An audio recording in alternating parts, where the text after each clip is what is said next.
I can't do it. I don't feel like I'm in control. So when I'm a motherfucker. I'm a control freak. So when I write, I feel like I'm not in control, and I like to be in control of everywhere that shit goes or not where it goes. So when I'm drunk or I'm high, I feel like I'm just not doing. I feel like, man, I'm the worst rapper ever. Man, I can't do no skit high. Luke, you the worst rapper ever when you sober. Shut up. Well, let's talk about it. Yo, there's always exceptions to the rule. You don't have to be. Here we go again. Thank you, Mickey Luke, Diamond. you the worst rapper ever when you sober. Let's talk about it. Mickey Diamond has made me go get 8 Percocets, take them shits and start rapping. You are the reason why I'm on prescription pills now. Chill out. This is Tuesday. Mickey Diamond got me on drugs. You all right? I learned it from watching you. Exactly. We'll find Lukey in a corner. Just don't do me like that. No, I'm just talking shit. Hey, look. Yeah. Check it out. I'm on drugs now because of you. Because of Mickey. Hey, yo, look. Gotta get to this next level. No funny shit. Mickey hates me. I gotta get 3 bars. Where's my helmet at? What hood is this?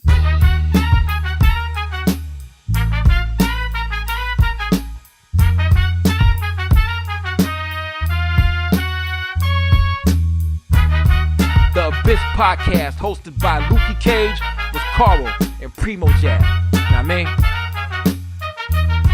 What hood is this? Thought that was a filter. I said, stop playing with me, man. Of course, it's a real mustache. It's the realest mustache in existence currently, man. What you mean? Hey, look, I'm all for it. He challenged your mustache to a dance battle earlier today. Did he? I didn't get that one.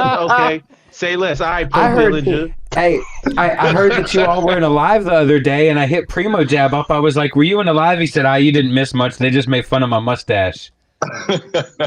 No, I said they was talking shit about my mustache. Y'all It was all love. Y'all niggas watch all. You know how me and Pro talk shit, man. Come on. Yo, that shit was amazing, man. I bopped in there, and I'm telling you, man, my side was hurting from laughing at them dudes, man. That shit was hilarious, man. Yeah, bro, that's what we do, bro. I said, yo. I had to close my daughter's ears, yo. I'm joking. Yeah, Lukey was just sitting I had like, headphones in. I had headphones in, so I had. That's a fact. That's a fact. You had PrimoJAB. He had Lukey Cage with him. Learning about magnificent mustaches, and pardon me, Mickey. I only got 2 on. Next time you see me, I'm gonna have FOMO. You know what I mean? FOMO of these chains. That's how we doing this. I'm all about progression, especially in this rap shit, my nigga. Thank you, sir. Oh, I see it. You out here progressing, man. We already know. We gonna talk about that, man. Hold on, man. Let's save all this, man. You situated, man? Because if you situated, man, we gonna dig into this. Yeah. I'm here, bro. I'm probably gonna migrate from here to the basement, but I'm here, bro. We can rock. Let's go. You do. As long as you're comfortable. Oh shit. Well, I started recording only because I didn't want to miss any gems, and I know any minute I got you in here, there's gonna be something. Well, fuck, it's up there. Let me go ahead and introduce the shit real quick. Yo, boom. It's episode 34 of the Abyss Podcast with my man Karl right there. With the you got the Mondo Slade joint on? No, right now I'm rocking the Halloween. With an alien here? Yeah, no, it's a pumpkin. Oh, it's a pumpkin. Yeah, you guys never seen Halloween with Mike Myers? What the fuck? Of course. No, of course. Come on, man. Factory. That's actually a really good sample. And boom, we got people Gotti rapped over that shit before. I bet you did. Say word. I said Gotti rapped over that before. He got to join over the Gotti got to join over the Halloween Michael Myers sample. Yeah, over the Halloween Michael Myers sample. I'm gonna tell you what. I'll keep going. Finish y'all intro, and I'm gonna tell y'all niggas another spooky movie sample that's fire. We already knew. What up, my dude? We got Mickey Diamond in the bottom right here, yo. That's right. You know what I'm saying? Come on, man. You know what it is. Big umbrella shit. God sound 19215, man. I'm here, man. This podcast, man. I'm happy to be Mickey here. Mickey motherfucking Diamond's in the building, man. That's my man. Hey, Joe. Hey, man. Hey, you trying to be rapper of the year? I see you out here. That's Bombay. That Bombay. No. I drink Absolute, my nigga. 100. Are you drunk? Absolutely, yeah. Absolutely. Hey, look, the next project I got coming out is called No Liquor Before 12, bro. We're gonna tap in. We gonna get into that later, but you know what I mean. It's got a message to it, so you know. But yeah, I drink Absolute though, my nigga. Absolute. I put Absolute with Sprite and something else. My homie putting that shit. Let me rephrase that. I don't mix that drink. My homie do. And I be drunk. Yeah, I don't chase no liquor. So anything I drink that shit straight. Ask my liver, he'll tell you. Honey, nothing but straight. Big Diamond liver. Hey, yo, boo.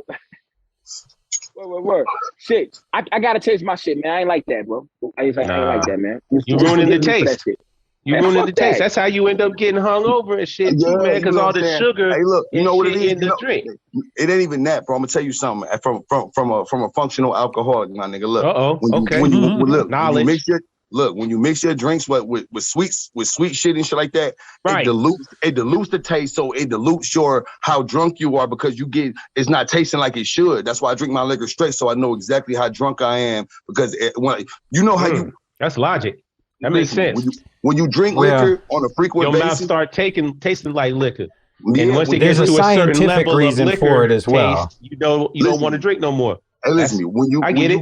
When you drink liquor frequent enough, when you take that first shot of liquor for the day, no matter what time it is, you can feel that shit coursing through your veins like power. All right, so I don't want to dismiss the psychology there, but if I have to be Heisenberg for a minute, it's also that your liver is trying to process the sugars, so it's gonna take longer to process the alcohol, whereas straight alcohol is going straight in. So Carl, No, Carl, I love that science. I love y'all explanations. Thank you, Karl, for adding to that. Yeah, that's science, man. But let's dig deeper into this. So you feel like liquor it turns power in your body. Tell me more about that. How's that working for you? About this. It's an elixir of power, huh? Okay. Yeah, it's like Samson's. It's like Samson's hair. Like if I cut it. Okay. It's Erskine's secret super soldier formula. We ain't cutting liquor out. We ain't cutting liquor out. Nah, you know what, bro? Believe it or not, I'm actually finna go to my first AA meeting this week. So say word. That's what's up. For real. Wait, don't go to you. Wait, are you going? You just gonna cut down. Yeah, you know what? You know what it is. I'm not gonna stop steps at a time. It's steps at a time. I'm not gonna stop drinking. My whole thing is I don't like when I drink and I tell myself I'm not. You get what I'm saying? And so it's like, it's the control. Say we all in the same town for the weekend or whatever, and I say, yo, look, I'm only drinking this. I only got my Absolute, I got my personal, and we go and we partying and we having fun. And my Absolutes is gone, and I'm like, Primo, like, yo, nigga, hit this bottle, nigga. I'm finna drink Primo shit. I'm finna drink fucking Luke shit, nigga. You feel what I'm saying? I'm a fish, bro. Like I drink liquor. I don't know what to say when, but I don't drink it like. But when that's when I'm partying. But when I'm by myself, it's just Absolute. You get what I'm saying? And I only drink my quantity. But yeah, you're like, Karl, where my bottle go? You feel me? No, I'm not like that. Like I ain't no alcoholic to the point where I'm a drink nigga shit. But what I'm saying is like. What I'm saying is like, nigga, if you be like, nigga, you ain't drinking, I'm like, yeah, nigga, my bottle gone. You like, nigga, here, hit this. And I was drinking white, you was drinking brown, nigga. You pour me a cup, nigga, I'm a drink. I'm gonna mix it, whatever. Teflon, nigga, look, keep this party going. Yeah, keep this party going. You ever seen what's the shit with Jackie Moon? The shit with Will Ferrell, the basketball movie? Oh yeah. Let me say. Yeah. What is it called? What's this shit called? Semi-pro. Hey, yo, remember the nigga was saying he can't throw up? Remember the nigga Jackie Moon saying he can't throw up? That's me, bro. I'm Jackie Moon, bro. I can't throw up, nigga. I can't. Listen, I'm going for what I drank. I can't tell you the last time I threw up off liquor, bro. I'm talking about like double numbers of years, my bro. I can't lie. You better than me. Okay, so you know how all of my ex-girlfriend's shoes, yo. I threw it. There's someone yelled at me. I've been there. Someone yelled at me. Yo, check me out, Luke. The last time I was fucked up, I was trying to make myself throw up and couldn't. Yeah, that's the worst. That's the worst. Like you want to feel better, but you can't feel better until you throw up, but you can't throw up because you don't want to throw up. Your body's like, no, we don't need to throw up. It's just in us now. It's in us, so you got to ride it out. Superpower. I got a line on the new joint. on a new joint I got coming out, I got a line on there, and I say the wine and spirits help design the lyrics I write. You get what I'm saying? Yeah. The wine and spirits help design the lyrics I write, because it's true. You get what I mean? Like that's, and it's not just me, my nigga. If you really get to talking around the rap, if you really get to talking around the hip hop community and the underground community, especially, and a lot of your favorite rappers, nigga, they drink a lot, my nigga. They drink. Or it's painting a lot. It's acting. It's music. It's any form of art. The creativity.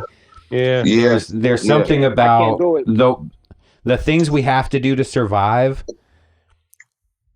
Kind of squash down some of that freedom of expression sometimes. You know, and it's generational. But it's all of us, you know, realizing what you have to do to just be a person and make it through life will kind of squash some of that. And alcohol and drugs open that shit back up to you.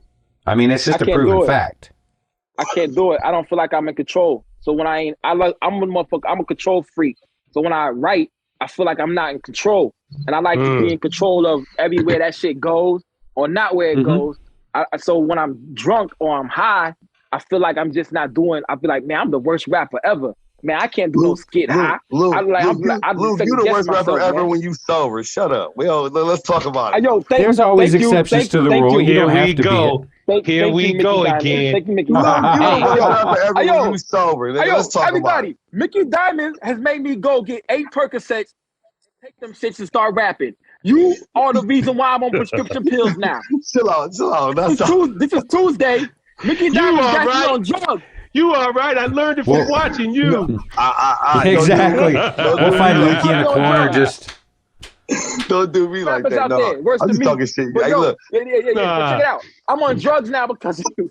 Because of Mickey. Hey, yo, look. Gotta get to this next level. No funny shit. Mickey hates me. I gotta get 3 bars. Where's my helmet at? No funny shit. I feel like that's what Future was to hip hop. I feel like Future the reason niggas is dope that shit. No. He ain't the only one to blame, but I definitely agree with you. It was Gucci first, but then Future picked up where he left off. But hold on, here's the fun fact. You know Future don't do no drugs? Not no more. That's how you know that's that Future don't do drugs. He only talks about his friends doing drugs. Hey, look, Tony Montana, Dave. Go ahead. I'm done. Go ahead. No, I was just saying that's that shit that they be talking about when they talking about that sell your soul. You preaching the message that you don't live by. Ding. You hear me? Exactly. The lie. That lie, boy. He's selling that lie. Bro. You know what I mean? He be selling, promoting it.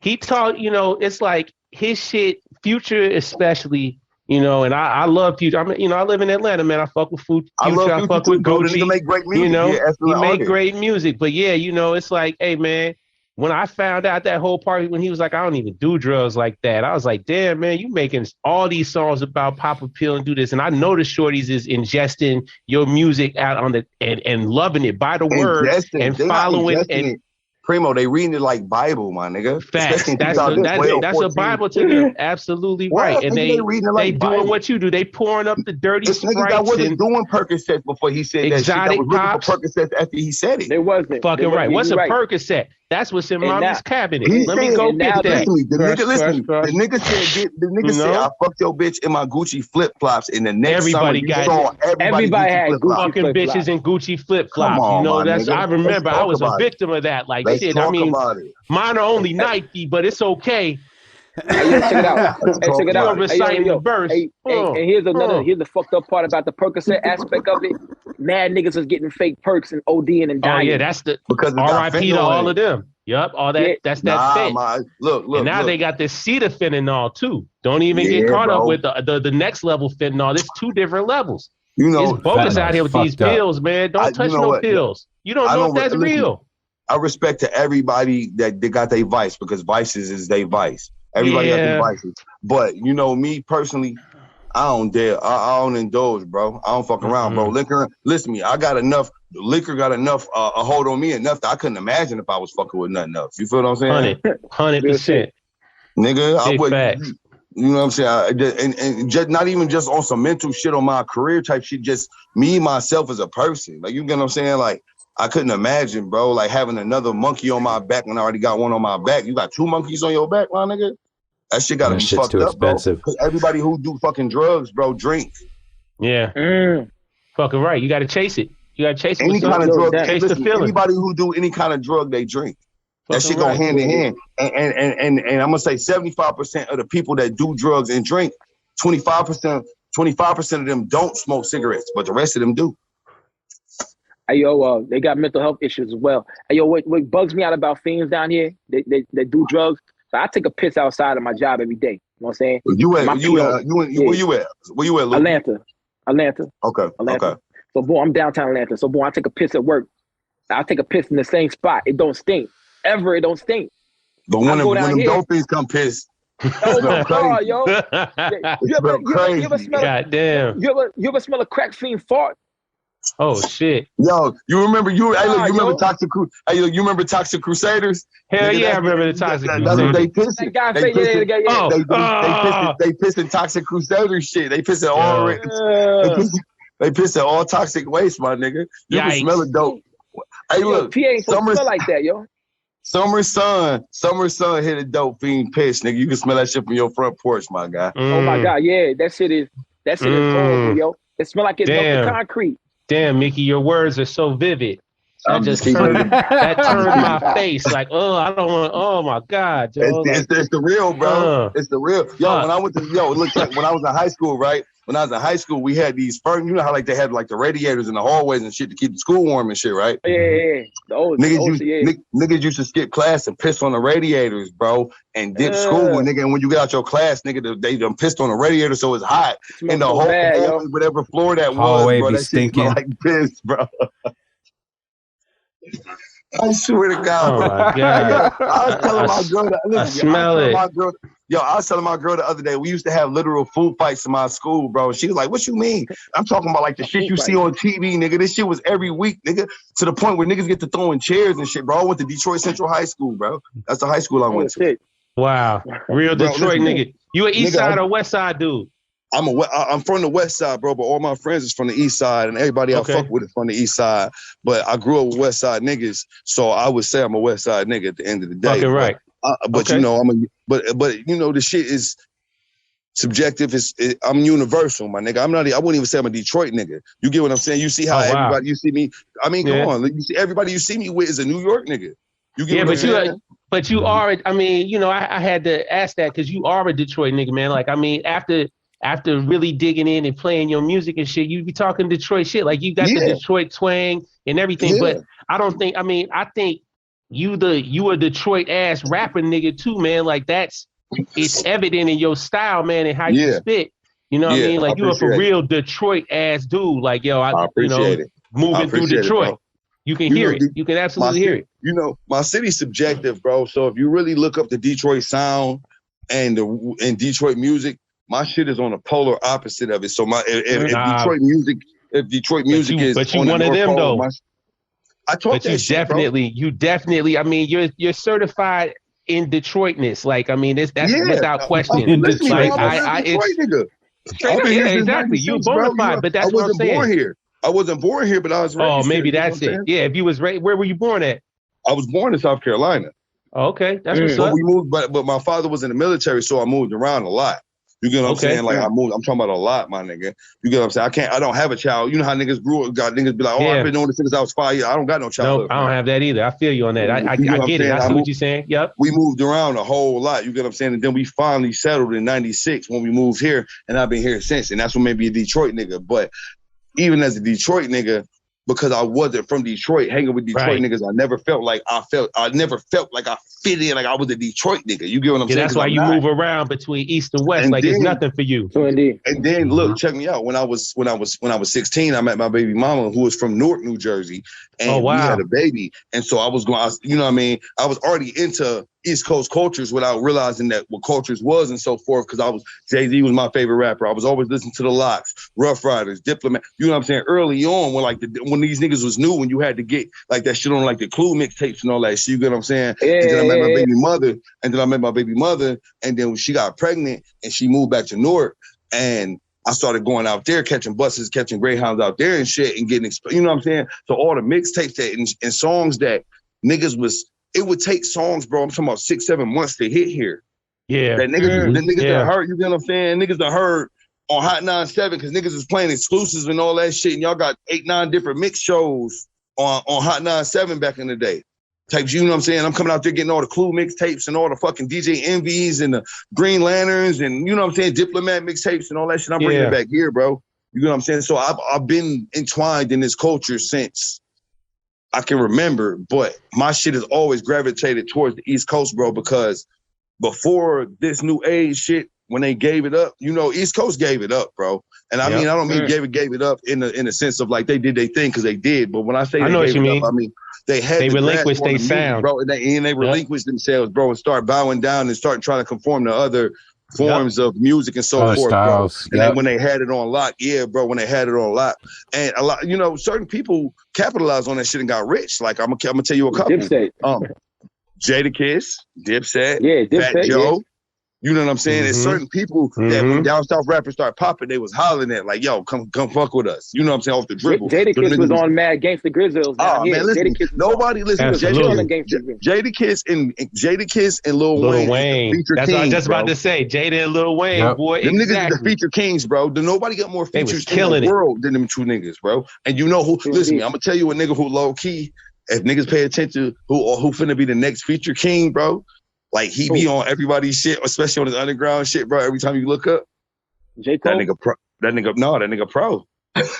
Oh yeah, Pro Dillinger. Oh shit, yeah, 100%. Here we go again. Listen to me, Pro. We got to talk about Pro Dillinger like every other episode. That's a part of our contract. Listen to me, that's my brother, bro. No, that's my man too. I'm bullshitting, but yeah, absolutely, I agree with you. He working. No, and I'm gonna say he is 100% still underrated. Fucking right, y'all working. Absolutely still underrated. Who, me? Nah. I think Pro Dillinger is when you find them, then you're like, oh, but sometimes it's, you know what it feels like. I think that's the whole umbrella. Personally, that's how I feel. There you go. Yeah. You know, that's some. I agree there, Karl. I agree. And that, see, I can look at it from a different spectrum because y'all outside looking in. This is my everyday. Right. I talk to this nigga 5 times a day friend, and it feels like everybody just fucks with Pro from my spectrum. Like you know what I'm saying? It feels like listen to me. I tell y'all niggas a story. So look, and I ain't never said this shit before, and it ain't no shade or nothing. It's just how the game works. But listen to the story. So I've been fucking with Bub Styles as far as like listening to his music and checking him out for like a year now. Bub? Yeah. You know what I'm saying? Shouts out to Bub Styles. And I hit Bub and I'm like, yo, we fucking with you. You know, we see what you doing, nigga, keep working. Nobody else from my squad is talking about this nigga. I hit this nigga, right? He see the message, nigga. The first nigga he hit me back. He say, I see your name floating around. I'm gonna have to tap in. But you know who the first nigga he tapped in with? Pro. You know what I'm saying? Like, come on, you know what I'm saying? So, you know what I'm saying? Pro, one of them niggas, bro. That's my brother, bro. I love that nigga. That's he like that, bro. You know good dude, man. He just give you that effect, bro. 100%. We was at a show one time, bro, and one of Josiah mans at the show was like, yo, that nigga Pro is your DMX. You get what I'm saying? Oh, the nigga, he had his arm around me like this, grip tight as hell, bro. He like, nigga, Pro is your ex, bro. And Pro up there spilling his heart, nigga. Pro telling you what the song that he wrote, that the song that he about to perform, what it represented and what it meant before he performed the song. So he doing some like unplugged shit when he ain't have to. You get what I'm saying? Just making his performance different. Man, that's my nigga, bro. I love that nigga, bro. Listen to me, that nigga's my motivation, bro. Like I'm his, bro. We wake up every day, bro, and we talk business, we talk situations, we talk how we gonna get some money today, type shit. You know what I'm saying? Yeah. And y'all right there from like, you know what I'm saying? It's like DJ Kebesin came on and said that he found Pro Dillinger who sponsored ads on the joints. I'm thinking to myself, you ain't know who Pro Dillinger is, but then that made me think of like, boom, like. There's so many dope rappers out here who so many dope rappers out here, bro. Retweet or reposting away. You know what I'm saying? Yeah, like from finding. Talk that shit, Lukey, exactly. Yeah. It's up to us, man. So, it's up to us to spread it. You know what I'm saying? I'm going to tell y'all niggas something about the dope rapper shit that he just said. Yo, check me out.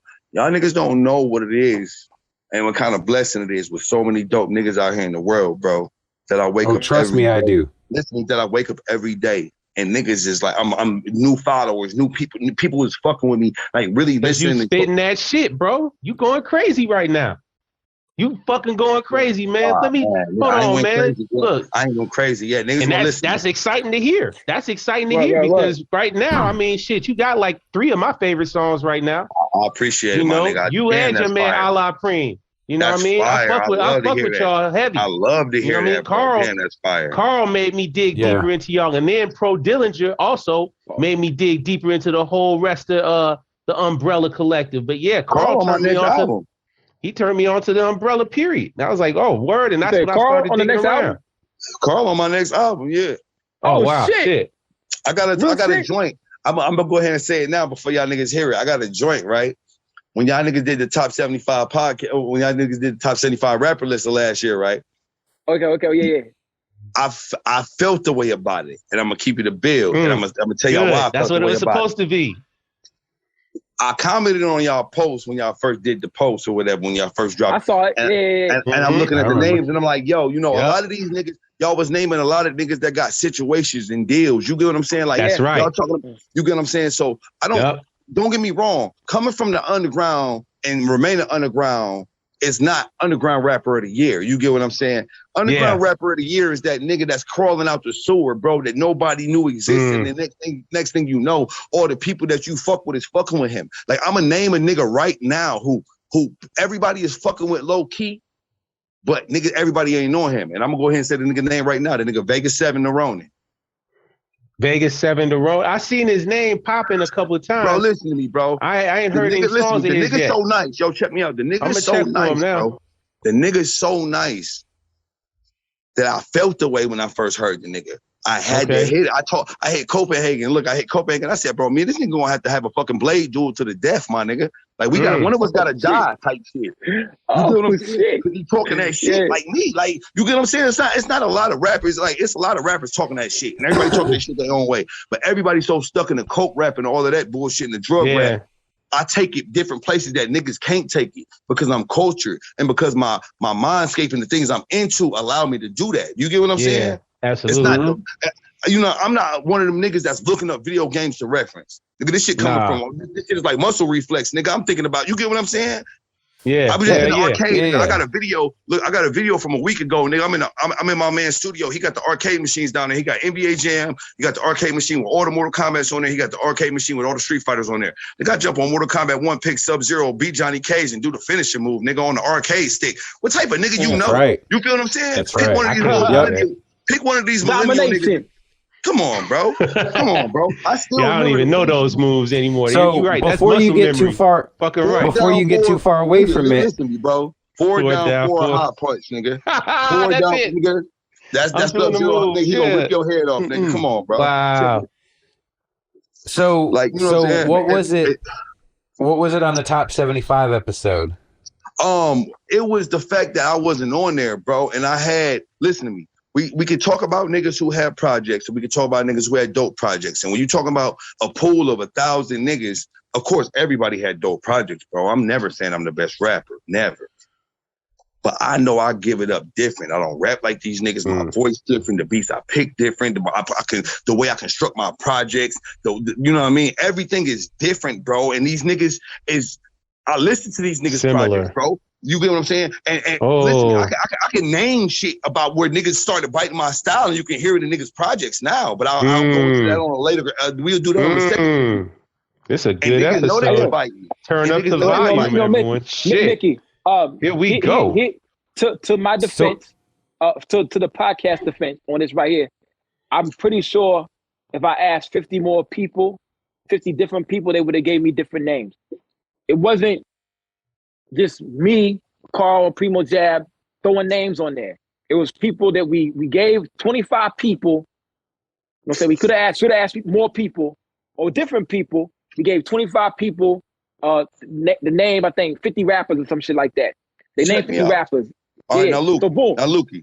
I could have asked a whole different set of people, and they would have put different people in there. You know what I'm saying? I could have asked more people. Agree, but we talking about underground. Well, listen, we're not talking about stragglers, bro. We're not talking about niggas who just walking by. Oh, it's a show tonight. Oh, I might go see what's going on tonight, and I just happen to catch a good show. We talk about niggas who bought the tickets 2 months in advance because they here for this shit. Yeah, definitely. Okay, so we talking about the underground. We talking about the labels. We talking about the vinyls. We talking about the people. We talking about who talking about what. We talking about who's saying, we talking about who tagging people and shit. We talking about okay. So when we talking about that, nigga, and we talking about last year, we talking about my first ever vinyl release, my nigga. Listen to me, I was so scared when BD 1 and 2 dropped on vinyl, my nigga. Because I took this dude, man, and listen to me.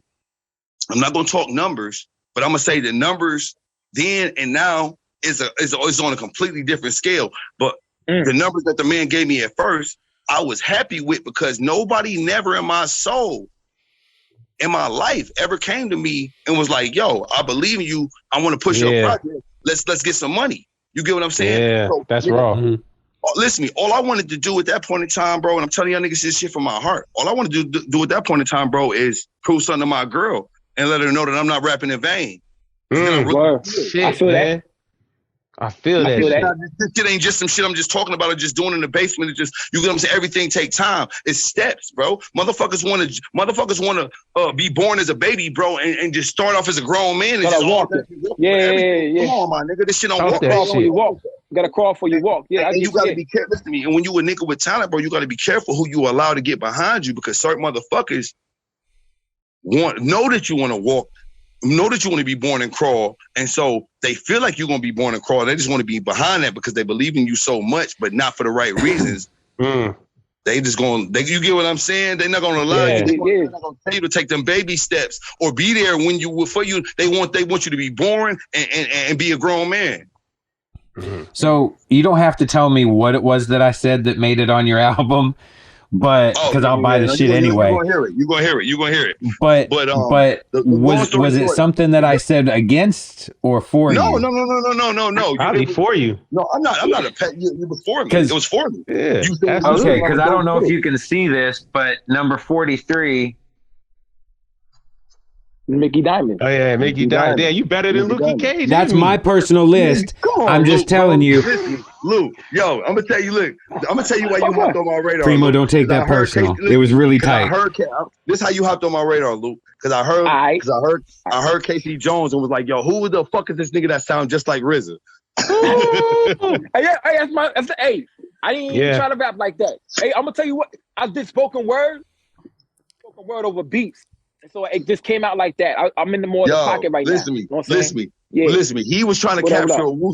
Listen to me. He was trying to capture a Wu style aesthetic on that record, and you fucking sealed the deal on that.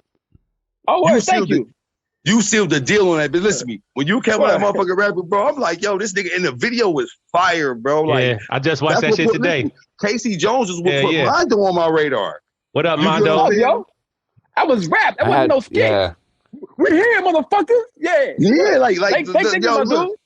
yo, the nigga that shit put Mondo on my radar, bro. But long story short, bro, I was watching y'all niggas list, bro, and y'all didn't have me on the list. And I'm like, yo, listen, for my first 2 vinyls I dropped and everything I've dropped since then, check the boards, nigga. It's been nothing but sold outs. And not in a matter of hours or days. We talking about minutes, my nigga. Small amount of minutes. How the fuck? No, you were definitely on the map. You get what I'm saying? How am I worked with Guy Fahim last year. UFO Feed. You get what I'm saying? I talk your shit. Shout out Feed. What's that, Feed? Like, come on, bro. Yeah, like you know what I'm saying? I worked with Ty Ferris. I worked with Man. Of course. Shout out Ty Ferris. Hold on. No, my vote don't count. Look, man. I mean, like maybe there's a misinterpretation here, goddammit. We know you was putting in work. I'm saying, no, listen to me though. Check me out. Look, Cam and Mace was on Bangkok Dangerous 2, right? 3. Now that's on number 3. Was that out at the end of last year? That was at this year. November 20th. No, I mean November 30th. I dropped the project. I dropped Bangkok Dangerous since BD2. I dropped BD. I dropped a BD. So all that was in 2021. Every year. All that was 2021. All the whole Bangkok Day. You know what? You're right. All 3 of those did come out at the same time. All 3 of the vinyl came out in 2021. I feel like we said something about it in hindsight. Like, look, we should have been talking about Mickey Diamond. BD 1, 2, and 3 vinyls. I dropped Imported Goods. I dropped your shit. Go for it. Sting versus Flair, and I dropped. Yeah, you did. Absolutely. Sting versus 90 Flair. 90 Ric Flair with me and my wife all last year. I dropped 6 projects last year, my nigga. You did. Listen, all recorded, mixed and mastered by myself. You get what I'm saying? Like, come on, Mickey bro. Diamond. I mean, you. This is like you going before the Supreme Court, and you trying to make them overturn Roe versus Wade. I produced it. Look, you shit on the list. Actually, if you look at the production credits on BD1, I produced like 5 tracks on BD1. Okay, you get what I'm saying? So I produced. My wife got production on all my records. And shout out to Mallory Knox, goddamn it. I want to talk about that in a sec. I don't want to talk about no man's wife, but we're gonna talk about your wife in a second. You know what I mean? Because all praise is due to her. But what I'm gonna say is, in a light of all that information that you're saying, you know, most award show, they work off of what happened the year previous. So now, I mean, I was like I said at the beginning of this show, Joe, you in the running for my rapper of the year right now. Between you and Allah Preem. Y'all like y'all. Hey man, I kind of feel like Chris Rock. I just took one of the two. I fuck with that shit right now. Y'all feel like I got slapped too, Carl. Damn, work last year, bro. Y'all, you putting in work, Joe. That's undeniable. I don't want it to come across like we didn't appreciate or nobody appreciate the work you did, because absolutely you jacked. You went crazy. Listen, check me out. Undeniably. I'm just one of them niggas, Primo. I take everything personal. You get what I'm saying? You should, because you wrong. And that's cool. Yeah. Take this shit serious. Everything personal. I'm not putting these raps out here, and I'm not doing this music and spending this time, taking this time away from my kids, X, Y, Z, to be. You get what I'm saying, nigga? To be on some funny shit or just to do it. It's a lot of niggas just rapping. Listen, it's a lot of niggas with day jobs on this underground scene, nigga. That's just rapping and going to their day jobs. I live off rap. I don't have a job. I haven't worked since 2020. Man, that's raw. I'm not going back to work. Listen to me. That's inspiring. I'm not going back to work. Rap is my job. Do that shit. So I just want to say this. I just want to say this. So shit, man. we had defended, you know, the podcast in the sense that we knew it wasn't the perfect list, and we knew that there were a lot of cats. No. Wait. Hold on, just a sec. So we knew that there were going to be a lot of people that felt like they should be on it. PrimoJAB was one of them. And as soon as we released the episode, he made the comment, man, 2022, I'm going to fuck some shit up. Watch. Because we knew it was going to spur some people on. I will say this, as a podcast, we have shouted your praises specifically and the Umbrella Collective. And you know why, though. Because you didn't get enough shine last year for the people that were voting to be able to put you on it. And we knew what you brought. And so we decided we're going to take the artists that we really fuck with and we're going to really put their names out. So when people like Matt, well, of course, like when people like Matt Vinyl Hunter are doing sets, we're in there. We want to hear that shit. We try to share that shit, you know, and we respect the fact that they're doing the same. They're bringing that spotlight to dope artists like you. But I like the fact that you got pissed off about it. Fuck yeah. And you should, because this shit is real for you and it's serious. And if you're going to make it, you got to have that. Peace to the sun, moon, and stars, man, woman, the child, all that, yo. Go over there to the Patreon page and subscribe to the Patreon page, the Crime Faces Abyss podcast. Know what I mean? You get exclusive content, extra videos, content from me and Karl, and some other things. If you subscribe to our different levels, you get free stuff. Know what I mean? Every month you get free stuff, like a mug, a sticker, a hoodie, some ill shit. Know what I mean? Shout out to Crime Apple for this right here. But yeah, go over there and subscribe to the Patreon. Y'all get some exclusive content, like a video I did about Tochi. Know what I mean?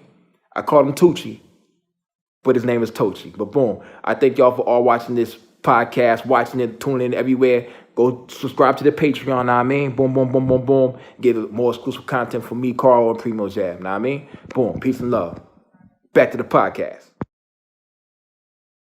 And understand, I got pissed off in the right way. You know, it's not about. It's not. Fuck last year's list. That shit's done and over with. You on this year's list. You number one on this year's list right now. And that's my point. It's like, nigga, I'm not trying to be. I'm trying to be in the top 10. I got to be in the top. If I'm not in the top 5 of the list this year, I'm going to feel away because I didn't work hard enough. And it's harder than I'm working. Listen, this shit brings a lot of different elements to the table that people don't think about when they trying to pursue their dreams, bro. You're talking about broken relationships, people you fuck with that's looking at you a different way, people that can't accept you for the change that's happening in your life because they see you a certain way. So there's so many elements that come with this shit, bro, that people do not expect with the light. So niggas is just seeing me putting out vinyl and cassettes and CDs and music and this nigga Mickey Diamond and da-da-da. Nigga, you don't want to trade shoes with me.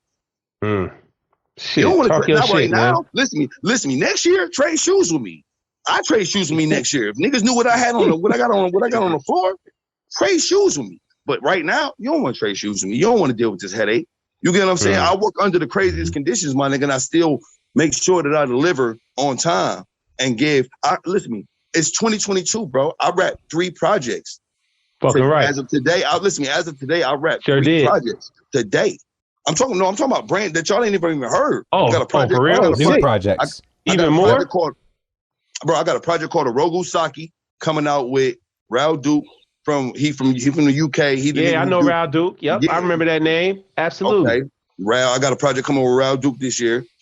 I got a project coming with Copenhagen called Bulletproof Bathrobe. It'll be out in August. Listen, people wonder is he signed to Copenhagen. I heard. Come on, man.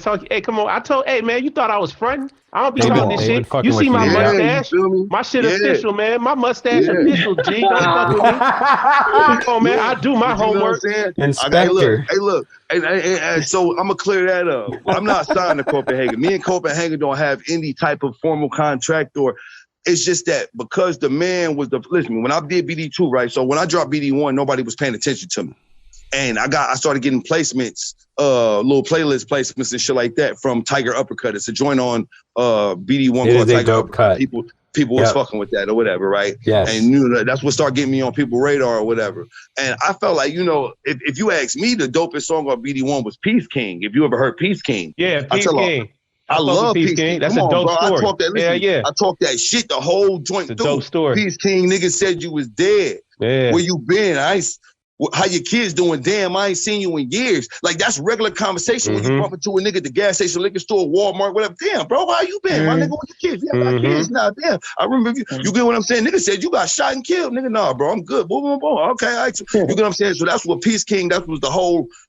The strange encounters that you get with niggas from your past that you remember one way, but you meet him and now he a whole nother. Nah, nigga, I'm about to grab my wife. I'm about to get my wife a wedding ring. You get what I'm saying? Oh, you used to have all the bitches back in the day. You get what I'm saying? That fly shit. You get what I'm saying? So, but it took a while for people to catch on to that record. You get what I'm saying? And it's still not in the light like how I wish it was. But as my BD series grows, people will go back and indulge. And like I was telling my man earlier, if you get 5 Mickey Diamond fans in a room and say, what's your favorite Mickey Diamond song? All these niggas gonna give you different records because I got so much music. Cam and Mace, Tetsuo Shima. Ooh. And hold on. I'll tell you what just came on. I just played it and let me see. I'll tell you. But yeah, definitely Tetsuo Shima. Shout out Allah Preem. That's my man. I'm fucking with Allah Preem right now. Super heavy. Allah Preem is dope. If niggas don't peep, bro, I be pushing for Allah Preem to the point where that nigga be on damn near all my projects. You get what I'm saying? Yeah, I see. No, y'all got a good chemistry together. That's my like nigga, bro. You guys is Chamber of the Umbrella, man. I fuck with the Allah Preem Mickey Diamond connection. And especially I fuck with you and Mallory. Together, y'all synergy. I mean, talk more about that. I mean, you were saying earlier, like you had to do this to prove to your wife that you were serious about rap. I mean, you trying to tell me that Mallory didn't hear the ill shit you was putting down on these beats? Like, come on, man. Like, shout out Mallory Knox because her beats are raw too. Tell us how y'all met. I need to hear all these details. Okay, so this is what we're gonna do right Fucking here. Right, yeah, shit. This segment is called "Walk to the Liquor Store with Me." I'm finna walk to the liquor store. And y'all niggas, I'm gonna tell you. We're hanging with you. We're there. So look, my girl didn't fuck with music at all. She listens to music like every other female on the planet. Nah, she ain't fuck with music. She ain't make beats, none of that shit. So we got together, bro, and I was out of a previous relationship that I had been in. I'm a relationship nigga. So I got 4 kids, 3 baby mamas, 2 by Mallory. I got 2 by Mallory, 1 by one, and then 1 by the other or whatever. But when we met, we didn't have kids or whatever. And I had a computer, bro, that I had been making beats on. It was old. It was a refurbished joint, and it was fucking up. But if I put too many sounds in it, it would fuck up. And my girl went and bought me a brand new computer one day. And I'm making beats, bro, making beat after beat. And she would feed me these samples and be like, yo, you should sample this. You should sample that. You should sample this. You get what I'm saying? And I'll be chopping these samples, bro. And I'm making the fierest shit. Listen to me. I quit my job. This was the first time I quit my job. Because I quit my job, got a job, quit my job, got a job. This is the longest that I've consistently made money off music because the money ain't coming like how it was back in the day with the rap shit. See, money will come in the hundreds. Hold on, Scary Times. That's the other song with you and Sub. I fuck with Scary Times. Shout out to Top Ferris. Hey, look. My bad. Oh yeah, it's Top Ferris on that too. Quiet as kept. I just recorded my verse for no cosign, just Cocaine 5. Cocaine 4. Oh wow, number 5. Yeah. You know what I'm saying? Shout out Ty. Sorry, Ty, I didn't mean to let the cat out the bag, but fuck it. Shout out to Ty. Yeah, niggas gonna cop. We know it's up. Yeah, absolutely. We know it's up. So he's a machine. My nigga got 5. Yeah, you know what I'm saying, man. But shout out to my nigga Ty Ferris, bro. That's another nigga, man, who.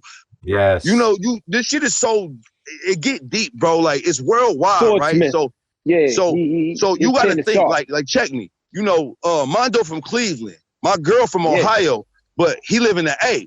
So y'all probably linking, talking all that shit. You know what I'm saying? That's our man. But everybody fuck with, bro. Like I fuck with niggas from so many different places. Like you get what I'm saying? Like one of the dudes that do my artists from the UK, I talk to this nigga every other day. I talk to Matt Divino Hunter. You know what I'm saying? I got connections with so many different people that it's crazy. And when you break that shit, when you really break it down, bro, it's a blessing just to be able to look at what the underground really consists of and how the structure of what's making this shit work. It's not us. It's not Americans. We're providing. Right. Listen to me. We're providing. We talked about that shit the other day. You know what I'm saying? Right. We're providing, but the other side is assisting so crazy, nigga, that it's finally in unison. It's finally in unison in the music, bro. You listen, you hear your favorite rapper, nigga, drop some shit, bro, and your favorite beat was made by a nigga from Switzerland. Fucking right. Mm-hmm. Shout out my Bulgarian people. Shout out my UK people. Oh, man, stop listening, bro. And all the merch is made overseas as well. All the merch, all the CDs and vinyl. I have real life friends, bro. I'm talking about I talk to on the consist from Germany, from fucking Austria. Nigga, you know what I'm saying? Like all kind of places, bro. Niggas think that it's just like this in America, bro. I got an Australian nigga that be on all type of gangster shit. Like I'm talking about, you know what I'm saying? I'm talking about all type of gangster shit, bro. This shit get shout out crazy, my man Squad Deadface. You know what I mean? We worldwide. You know.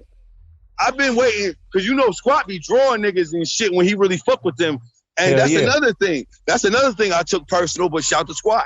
You know what I'm saying? It just take time for people to come around. I'm like, yo, when this nigga Squad gonna draw me? Like, I'm rocking. Like, come on, bro. That's the metrics of a real MC nowadays. You like, damn, yo, when am I gonna inspire Squad or Cappington or PQ or one of these people just to make a picture about me?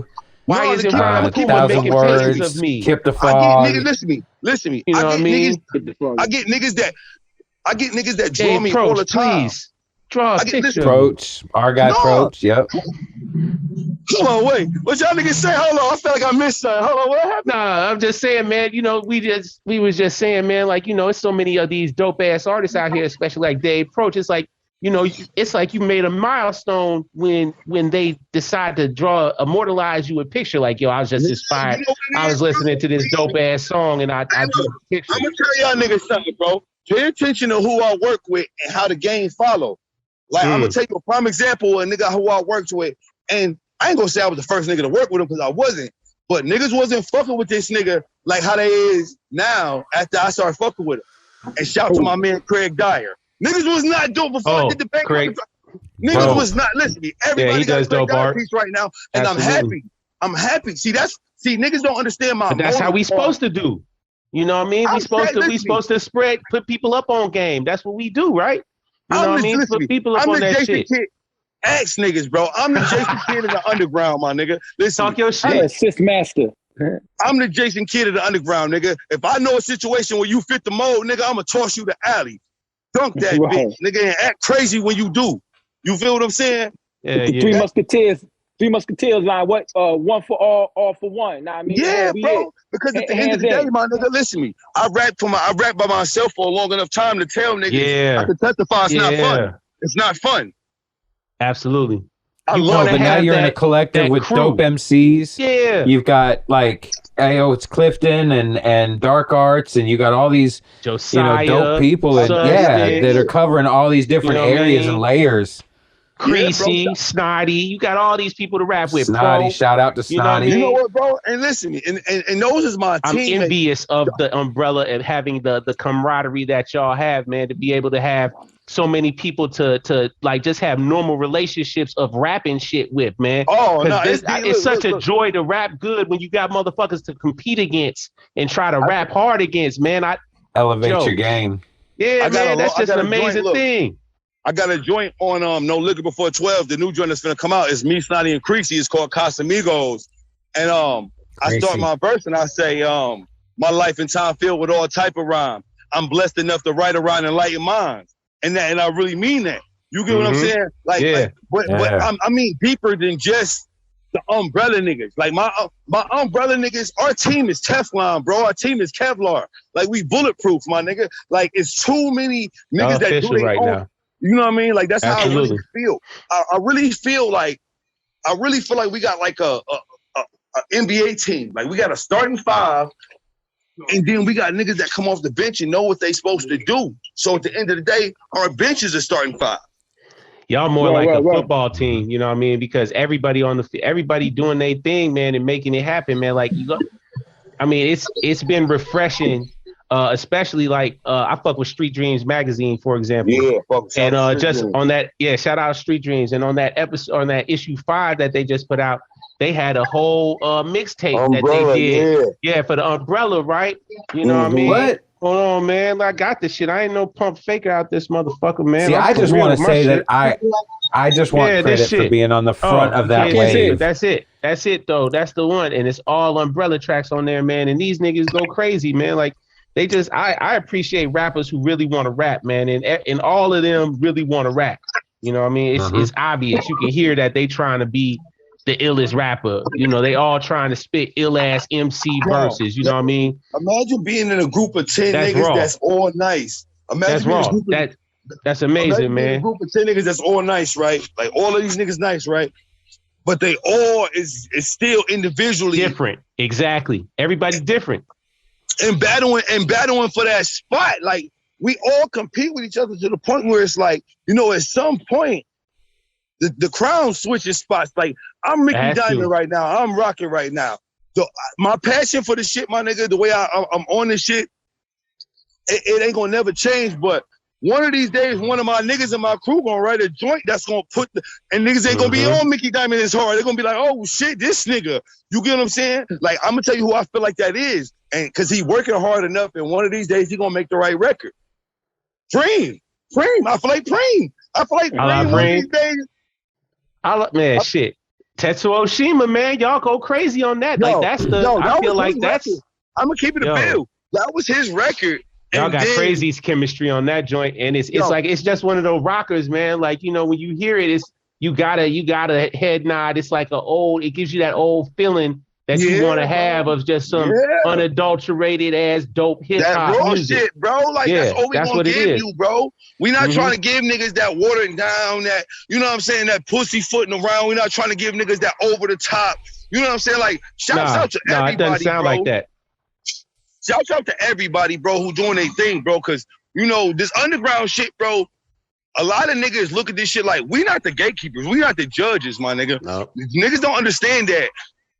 No matter, look, y'all got enough pull to be like, yo, if you go fuck with this rapper, they go fuck with him. But you know who really got to say so on who go fuck with the next rapper? The people.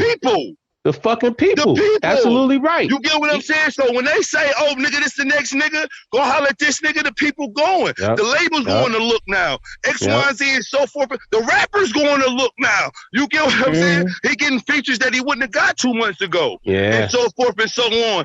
And that's how this shit really go. And so that shit is all about the individual rapper or artist that when those opportunities come, where they at in their life and their mindset to how they gonna adapt to it. See, a lot of these niggas I just did a record with such and such, and I just did a record with, go to their fucking head, and then you look up and they money. You gotta keep moving, keep working. Stop. Keep moving. You gotta keep going, man. That don't mean shit. It's what have you done for me lately, man? And you gotta continue to put out ill content. And I don't say content in the way that all these motherfuckers played it out, but you gotta put out ill ass shit on a constant basis is possible, but at least at a level. If it ain't quantity, it got to be quality. And if you have do a quantity of quality, that's the best. I agree, totally. But here's my suggestion, and here's how I went about it. You have to have an unplanned plan. You have to be your own artist. You get what I'm saying? You have to have an unplanned plan, meaning BD1 was an unplanned plan. We didn't plan to do that shit. That wasn't like, oh, we writing for BD1. I was working on 3 different albums with 3 different producers, Kaizine, Rob De Niro. Shout out my man Kaizine, man. That's my man. Shout out to Kaizine, bro. Shout out to Kaizine. Yeah, that's my boy. The first person to ever put me on a record, give me a beat that was actually dope. And if you listen to the record, I was just learning. I had just started recording myself.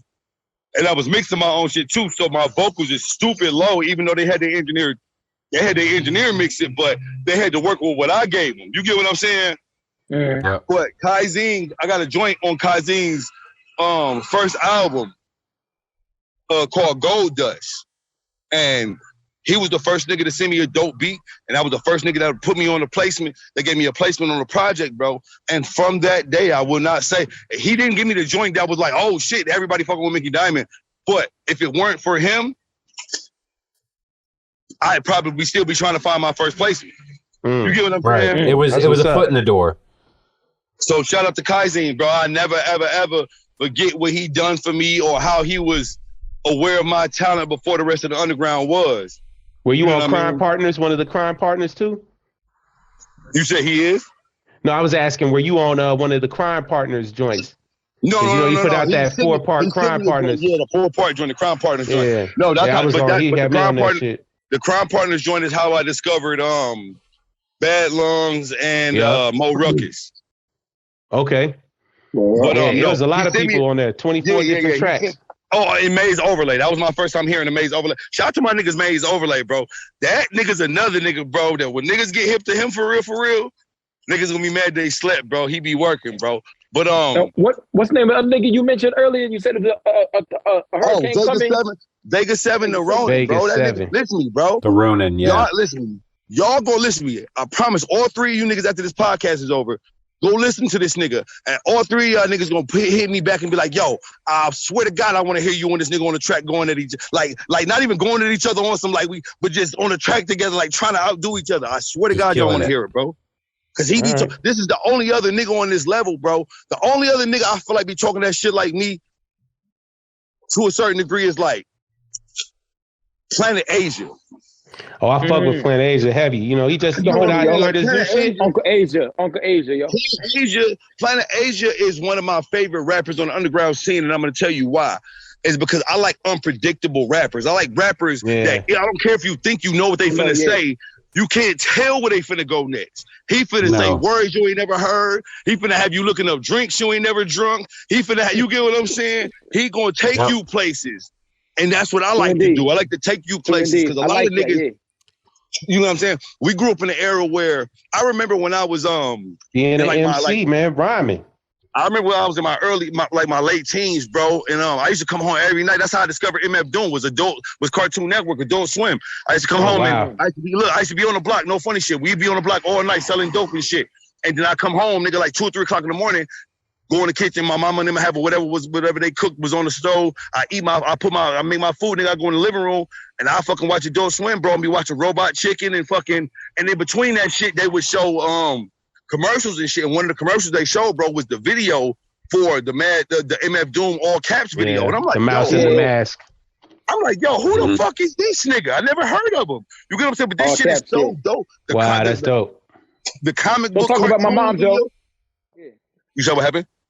We'll talk about my mom, Joe. Don't talk about my mom. Don't talk about my mom, yo. Yeah, you know what I'm saying? And so that was my first time hearing that shit. And I'm like, yo, you know what I'm saying? So I started getting in tune with that kind of music, even though that wasn't the popular narrative. Like what was going on at that time was Jeezy had just got his first feature on Fabulous album. If niggas remember, Jeezy's first spot was on Fabulous album, the Street Dreams album. It was what was it? It was Street Dreams, or it was for Something and Nothing. It wasn't for Something and Nothing. It was Street Dreams. He dropped the album called. I don't know Jeezy from before that. Yeah, you know, this Atlanta. We in Atlanta. You know Jeezy on the mixtape. How long you been in Atlanta? How long you been in Atlanta? Shit, I've been in Atlanta since at least 2010. No, I'll take that back. 93. 2003. We're talking about 2003, 2004. Yeah, 2003, 4. When he was in the red, white, and blue van and he used to ride around the bluff. Hell yeah, I know that, Jeezy. With the Lost Boys. Come shop with us. The double CD. That was the first Jeezy CD. That's when he was first on the BMF. Him, Fabulous, Baby D, all of them. Baby Blue. Yeah, Blue Da Vinci. Blue Da Vinci. Yep. All of them. Yeah, that was the BMF. The World Is Ours. That's when the Billboard used to be up in Atlanta. I mean, that was 2005, 2006, 2007. BMF. The World is BMFs. All those billboards were everywhere, man. It was 2 of them, and they were coming from the airport. I know G. We know G. I remember that. Listen, I can tell you the first time I heard Jenkins, bro, and it was on Fabulous album Street Dream, bro. That nigga said, "I need a stream. Too much money in the living room. I can't sleep. I think we need a bigger room." Yeah, I'm like, oh shit. I'm like, who is this nigga, dog? Like, you get what I'm saying? And the next thing you know, had a spell on the world for a little bit. He went from that feature. Look, he went from that feature to the next thing you know, he had that joint with him. What was the nigga name? Him, Jody Breeze. Them boys got work. Them boys. Yeah, that happened at the same time. From that shit, and then he had Trap or Die. No. He went from that shit to he did the So Icy with him and Gucci. Then Jeezy was on his own. Then you start seeing Jeezy doing his thing everywhere. No, but what I'm trying to tell you is like, So Icy did not come out before 101, bro. 101 did not come out before So Icy, bro. What you got to understand is that Trap or Die was a mixtape before 101 came out, man. Like, and that's when Gucci put out So Icy and all that, and they did the verse together. Jeezy already had Trap or Die. The mixtape was in the street. He had Trap or Die the mixtape. Absolutely. But it wasn't that. And that had Trap or Die the song on it. Like that was Jeezy was killing the street with Trap or Die. Oh my God, him and Bun B. Oh my God, that song was a diabolical song. I worked on that video, Joe. And I worked on So Icy. Shout out Gucci Man. That's my boy. Damn, that's fire.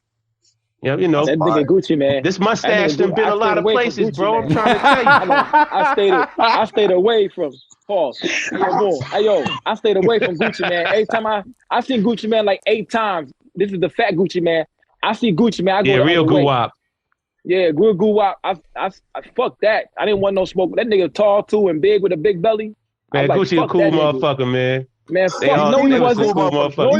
No, he wasn't. You know Gucci strike me like. Gucci give me the mind of a nigga that he gonna play into whatever you type of nigga you is or you into. So if you want some extra street, let's get this money type shit, nigga, he gonna play into that. And if you want some not, you ain't that type of nigga, but he can get some money with you, he gonna play into that too. He don't give me the vibe like he just a one-way type nigga. Up wow, you think he is that? A dude in front of his daughter.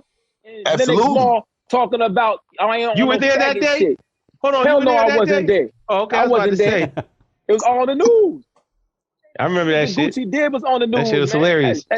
That's a wild dude, man. Hey, man, Gucci, man, before he went to prison the last time, before the clone rumors started, and we're going to talk about it afterwards, and this is going to blend into our next segment. Gucci was just a regular ass motherfucker, and I don't think people really realize how regular and normal of a dude he was in Atlanta. He was just a regular, normal ass nigga, outside nigga, trap nigga in Atlanta. Yeah. Period. That's all. That's what he was. He had a vision. That's what set him apart. He had a vision, bro. Exactly. And he just pushed that shit, and he would be rapping and doing his thing. Producer. He linked with a producer and they created a sound like me and Mallory. He saw the vision in people. That was his thing, and that exactly that brings me to the next level. But also, he saw the potential of how certain people in his life would help him get to the next level. He saw that in Zaytoven. Then, most recently, he saw that in his wife. which elevated him. I think that elevated him to a whole nother level. So now that brings me to now you got this, one of the dopest stories in hip hop, in my opinion. I mean, you married to your wife who happens to make dope ass beats, but they got a name. Y'all make dope ass projects, man. Like, hold on, they got a name for that shit. What's that shit called, bro? Where they make like people who's going away to jail, but they really not, and then they come back out just to, it's repackaging. They rebranded. Oh, rebranded? No, I don't think they rebranded. I don't think they rebranded Gucci. Gucci definitely.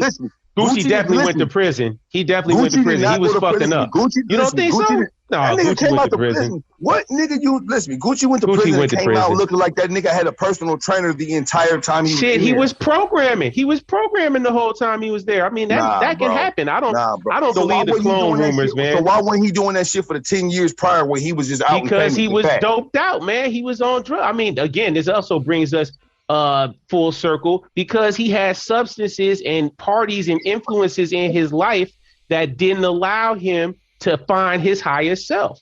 And once he got removed from that shit, you know what I mean? Once he went and sat down, that's what I believe. I don't believe that.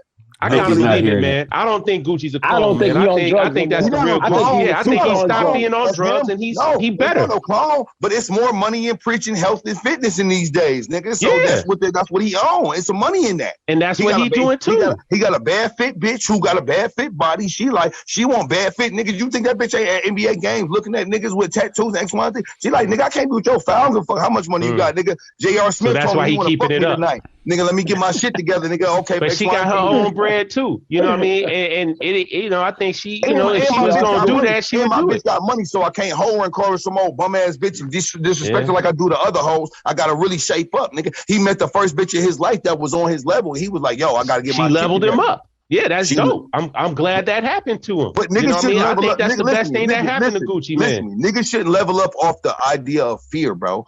And I hate that. Oh, I don't think he leveled up off of fear of losing her or anything like that. I think just like what you said.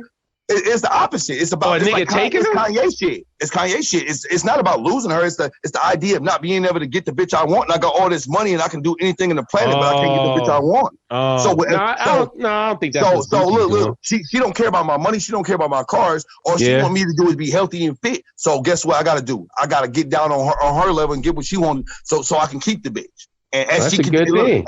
And it is what it isn't. It is what it isn't. How can I complain about a woman wanting to make me better into my best self? Like, I mean, it's one thing to be whipped. Why you can't make yourself into your best self, Primo? But I agree with you. You gotta be motivated.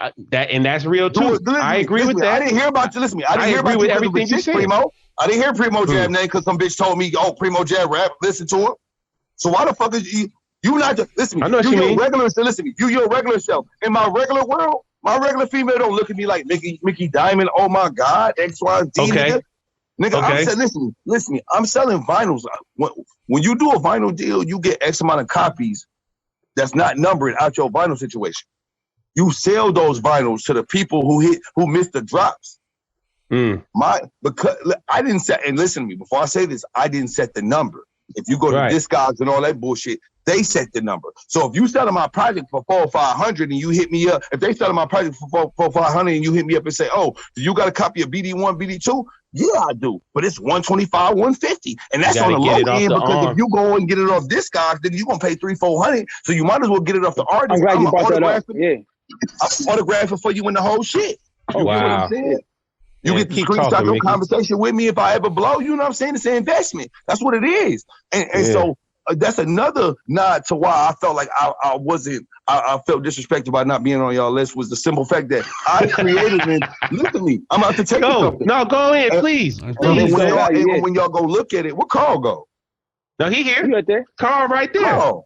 I'm here. Where the fuck you at? Karl, say so. Okay, Karl's still here. Look, he listening like a motherfucker. Karl here. I was just letting y'all go on Gucci for a bit. I just figured I'd chill out and watch. Yeah, you ain't I'm on my second cigar. I'm good. Hey, look, but no. Another thing is that nobody since. I mean, there's a retail market on all vinyls for the most part, but you have a retail. You have a resale market, and then you have the goddamn resale market where it's like, oh, they want you give them. I'm in the goddamn resale market. You get what I'm saying? Like niggas is selling BD1 and 2 with the OBs, depending on what copy you got for $1,400-1,500. So that's rarefied. God damn. Listen to me, not since West or Rock Marciano or one of these niggas has had this shit happen. I didn't ask for this shit. I didn't tell these niggas to do this shit. They did this shit on their own. Listen to me, BD1 was a mistake. BD2 was me trying to capitalize on a mistake.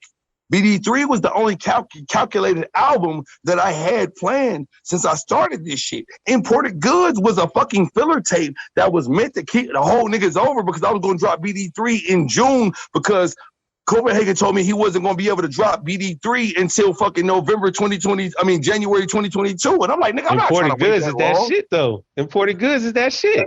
You get what I'm saying, bro? Like, this is my... yeah. Okay. All right. You're preaching to the choir. I hear you. You're preaching to the choir. I get it, man. I mean... God damn, man. You know, we've been on board. Man, hold on. This is a disclaimer to the... Let me do a disclaimer to the listening audience. We are not under the employ of the umbrella. We really do, generally fuck with them. You know what I mean? We fuck with them off of just organic shit. Okay. I promise you.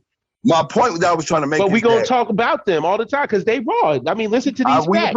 We these facts out here. To talk about. It's too many of us. It's 10 niggas. How can you not? You know what I'm saying? God damn. Talk That's like the shit. NBA. That's like if it was 10 of us and we was all on different NBA teams, but we all nice like we is. We all gonna be on the same NBA All-Star team if we all on the East, nigga. You get what I'm saying? It's more like an umbrella team. It's more like hockey because you got subs that come in like shifts. You know you can have that good shift change. Hey, yo, let me get honestly. Go ahead, Karl. Go ahead, Karl. Go ahead, Karl. I was just gonna say, so like you were talking earlier about, just the collective and how you guys push each other. I kind of look at you guys like an MMA dojo. Like, wow. You guys are in there, and when you're training, it's different than when boxers train. Boxers, when they're sparring, they spar. But when you're in an MMA dojo, you're going at it with your partner because you're trying to make them ready for the fight, but you're also trying to elevate yourself to be ready for the next fight that you're in as well. And I think you guys seem to have that kind of approach where, you're going to take that judo specialist and you're going to take that grappler and you're going to take somebody that's throwing punches, and you're all going to get in and learn from each other and elevate each other. And it just seems like that's the best analogy I could come up with for the umbrella. And I love it because my code name is the Blind Swordsman. I'm going to tell you why. Because I spar with all kinds of rappers all the time. No, listen, I get on tracks with rappers that got fan bases with intention not to die on the record. You get what I mean? Absolutely. Yeah, make that impression known. That's how I approach it. You got a name. So when you hear, I'm on the track on Mickey Diamond, you looking down because you hear. And so you like, nigga, I'm looking at you because you hear. And I know really when you really break it down, you've been doing this too long and I'm new, nigga, I'm kind of here. So let me show you that my sword is nice. If you reach out, you reach out. If you don't, you don't. But don't be mad. Listen to me. Don't be mad on the back end 3 years from now when you trying to revive your career and you reached out to me because we did a song 4 years ago and you like, oh shit, he popping. It's dead for you. I pay attention to everything, bro. And listen to me. I can tell you niggas for making money in this industry, and I'm talking about strictly the underground, making money in the industry, making connections in the industry, creating situations and so forth, bro. Between personal life and business, I can understand how villains are created. Wow. Yeah. Damn, your words are descriptive. 100%. God damn, man. Yep. See, I had to have this dude on. You know how you hear niggas in the industry, you be like, yo, this nigga can, you see niggas in the industry, you like, yo, this nigga could put 15 niggas on right now if he wanted to. Why won't he? You know what it is? It's like a nigga who be his bitch because he watched his mom deal with all bad relationships his whole life. It's all he know. His learned behavior. It's learned behavior. Listen to me. Wow. Talk to the niggas behind the scenes. Ask niggas how Mickey Diamond get down. I don't do shit but try to create situations for motherfuckers. Because you know what I am? I'm gonna tell you this. all these tapes and CDs. Nobody's creating these situations for me. I don't have a manager at all whatsoever. So this is just Mickey Diamond behind the scenes and dealing with whoever I'm dealing with, and we're gonna make the best out of whatever situation.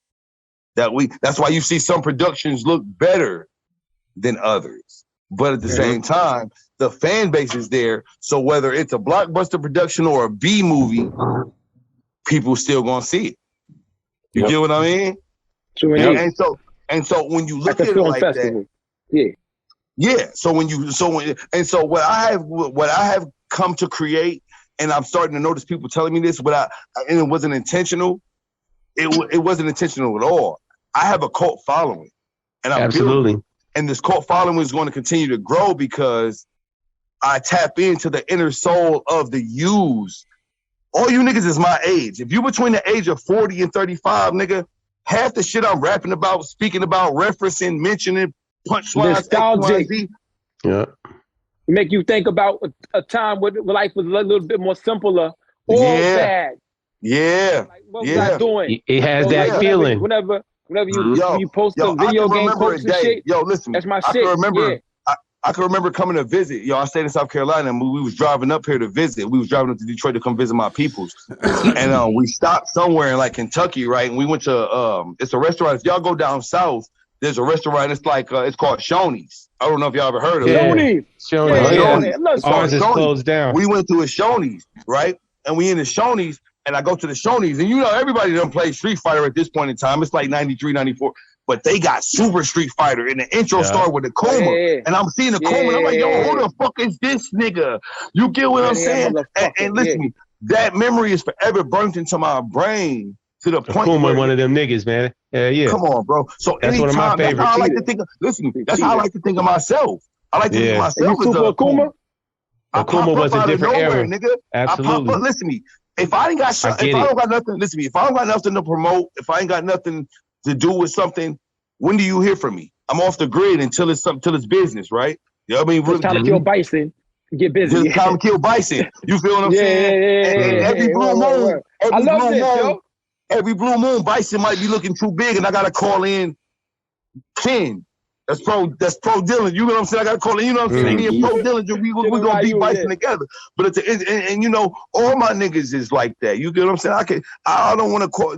The reason I speak on pro so much, bro, is because he was the last nigga. It's funny, bro, how life worked. When I first got plugged into the umbrella, it's a chat with all these niggas in it. You get what I'm saying? Everybody get to speak. You know what I'm saying? This is mad conversation. So when you come in, you might have to scroll up 30 minutes of conversation to catch up what the fuck is the conversation is about before you even chime in. And I'm new to this shit or whatever. And but the first nigga who really took Bishop brought me in. Shout out to Bishop, Black Can BMG, Rob De Niro brother. He brought me in as a producer. He brought me in as a producer. Because if you go listen to Duffel Bag Hottie's Max 3 album, I did the first joint for that was him, El Camino, and Benny. And then I did another joint on there with him and Flea Lord. This was before Flea Lord was Flea Lord. This was the early stages of Flea Lord. Yeah. This before it was Lord, and you just you get what I'm saying? And so I produced both those records. This was my first 2 records I ever produced on the underground aside from Snotty and Pro. I did a joint for Snotty and Pro at that same time called the Steiner Brothers intro. Mm-hmm. It's one of the hardest beats I ever did. If y'all niggas go check it out. But I did those 3 records or whatever. And so Bishop caught wind to me, was like, yo, I want to bring you over here to these umbrella niggas.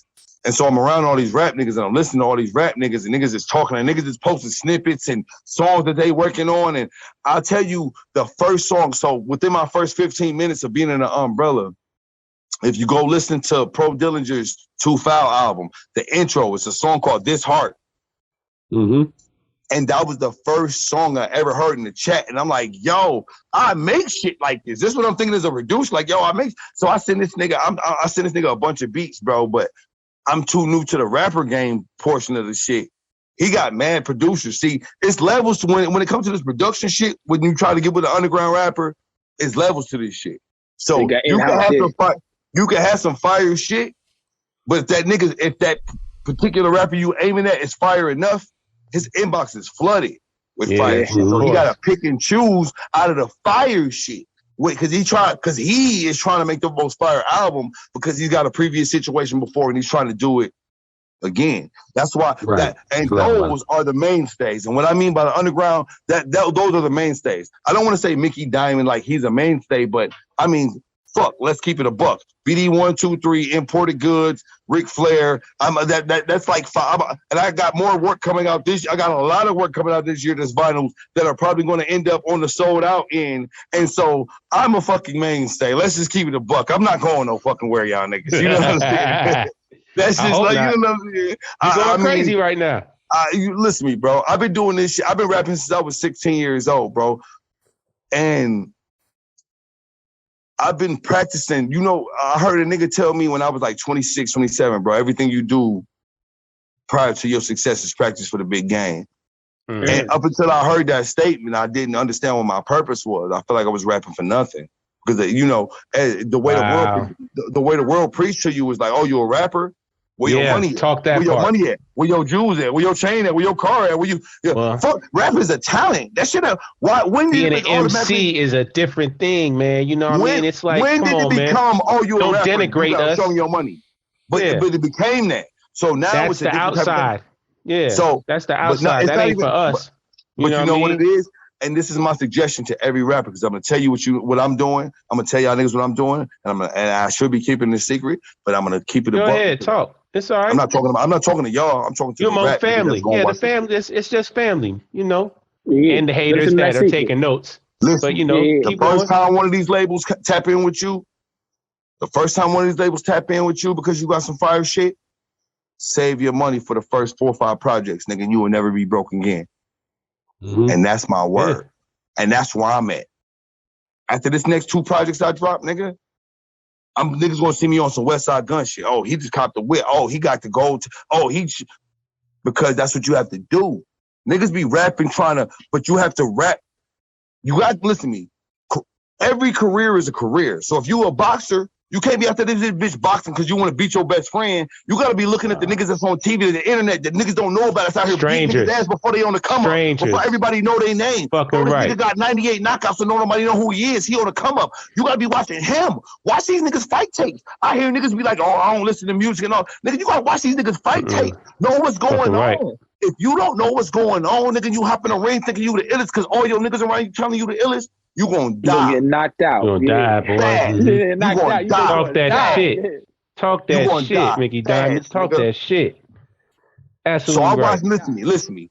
And niggas can't tell the way I move. Everything about me is embodied around me. I watch everything, nigga. I'm plotting ahead. I'm watching niggas moves. I'm making my next moves. I'm looking for what I did that niggas ain't did. I'm looking for what niggas did that I ain't trying to do to make sure. I'm looking for niggas' ideas. I hit a nigga in the inbox the other day because I got some shit that's going on that's kind of similar to his, but even though my shit is kind of mad different on a whole different scale, I just had to hit him to let him know that I ain't biting because niggas been biting me so tough lately that I just had to, he like, yo, ideas are subjective and all that. That's cool. I feel you. But I'm letting you know, fuck all that, nigga. Mickey Diamond, he ain't biting, nigga. That's all I wanted to let you know, nigga. And everything else after this shit just conversation, nigga. I don't bite niggas. I ain't trying to take your style. That was me. That's me. I ain't trying to fight niggas. I don't want your style, nigga. I ain't trying to take nothing from you. I don't want to fuck with your producers. I don't give a fuck if I hear some shit and Karl start rapping tomorrow. And I'm like, who the fuck made this beat? Nigga, if that producer don't reach out to me on my own and hit me, I'm not reaching out to that nigga. I'm not shark biting. I don't care who did your artwork. I'm looking for the next nigga that niggas ain't looking for. You get what I'm saying? The way that you can put out that product that catches that attention, that makes somebody be like, "Yo, what the fuck is this?" I'm gonna tell you niggas. That's what you're doing. Y'all want me to do the proof statements? No disrespect to nobody who I'm gonna bring up in this shit, but I can prove that. Talk your shit, bro. Talk your shit, man. You in a safe place. Receipt time. Here we go. Receipt time. My nigga Dark Art's been doing artwork and been making beats since forever, right? Shout out Dark Arts. Shout out to Dark Arts. We do imported goods, right? You know who this nigga placement was? Flea Lord, nigga, the Lord Mob compilation, nigga. Oh, he was on that Lord. Which one? The Rosenberg one? No, nigga, he did the cover art for the Lord Mob compilation, nigga. After I did imported goods. Okay, that's what's up. That's good shit. No, it's not. That's what's up. That's what's up because that's what it's here for, to create new situations. But these niggas, if I wouldn't have did that shit, niggas wouldn't have been fucking with Dark. Well, yeah, but that's what I'm saying, man. That's why I'm saying that's what's up, because that's how we surviving out here. Motherfuckers is giving you because you already have that shine. Motherfuckers is checking for you. They see and that's a good example though, because motherfuckers is checking for you.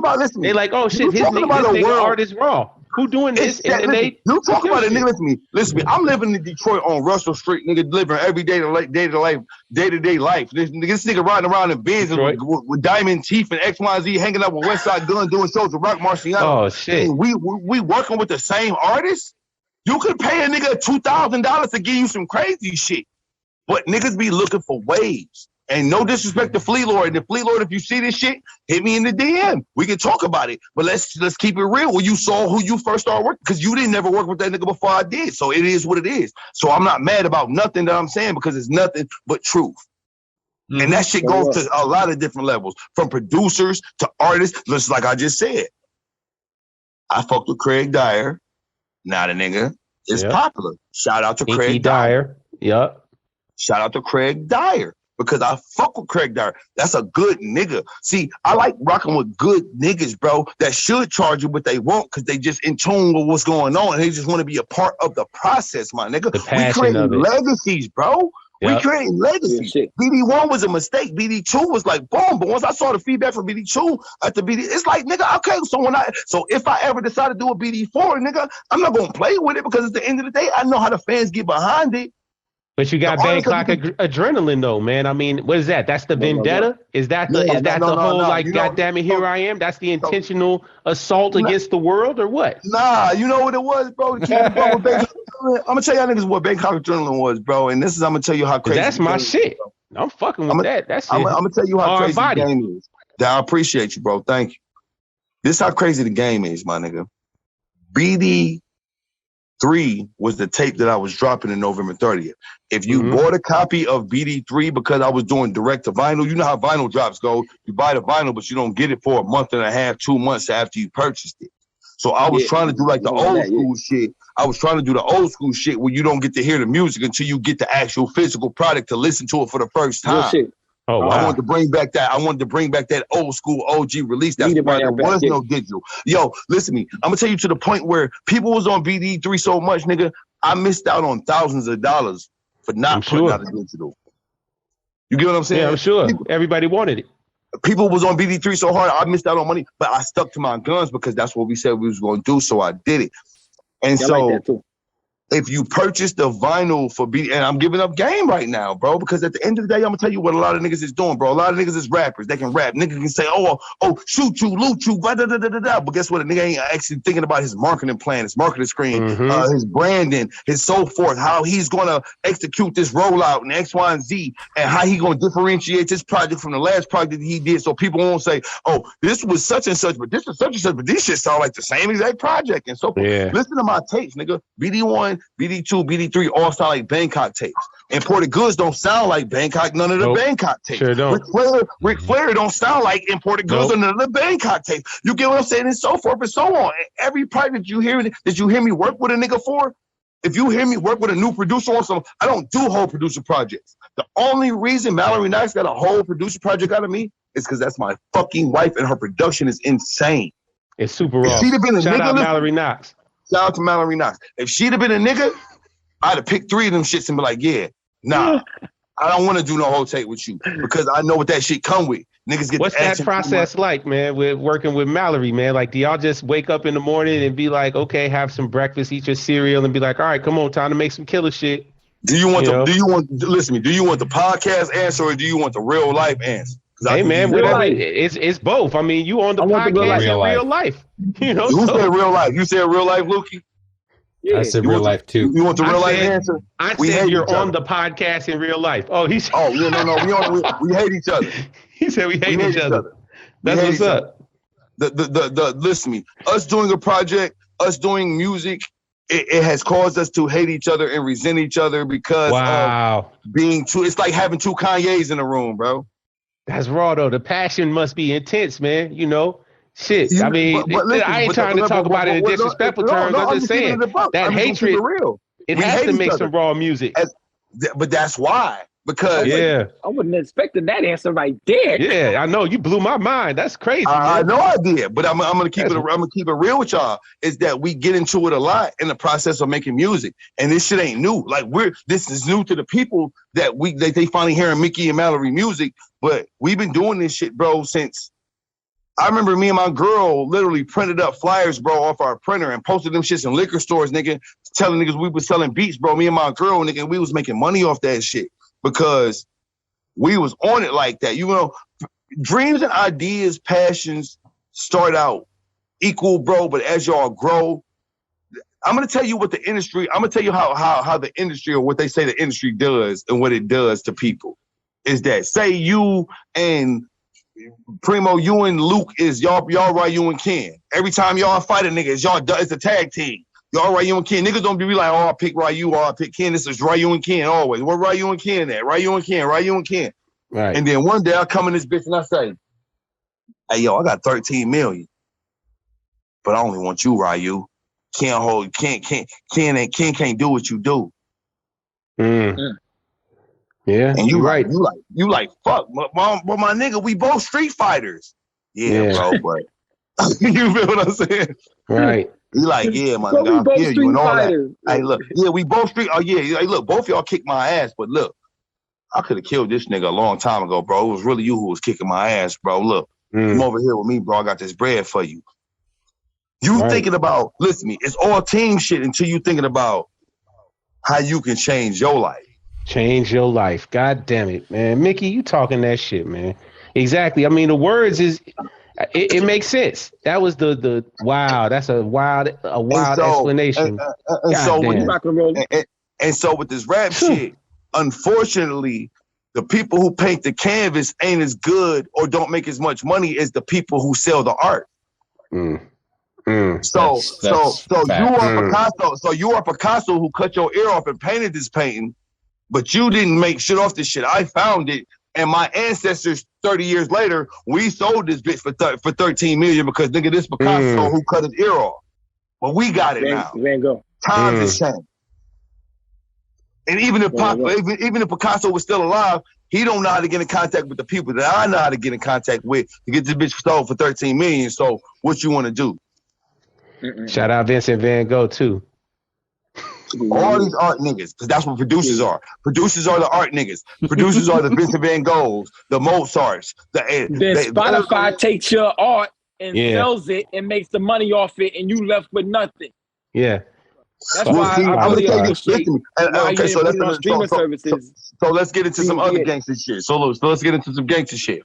Why you niggas think I ain't just get on streaming until this fucking December? I got 17 projects out and I just now got into streaming. Because it creates a market. Listen to me. It creates a market. See, the first, I'm gonna tell. Listen to me. The first person when I first got into this underground shit that had me intrigued for real. It wasn't Wes. Wes was the first nigga that brought me. First of all, fuck Wes.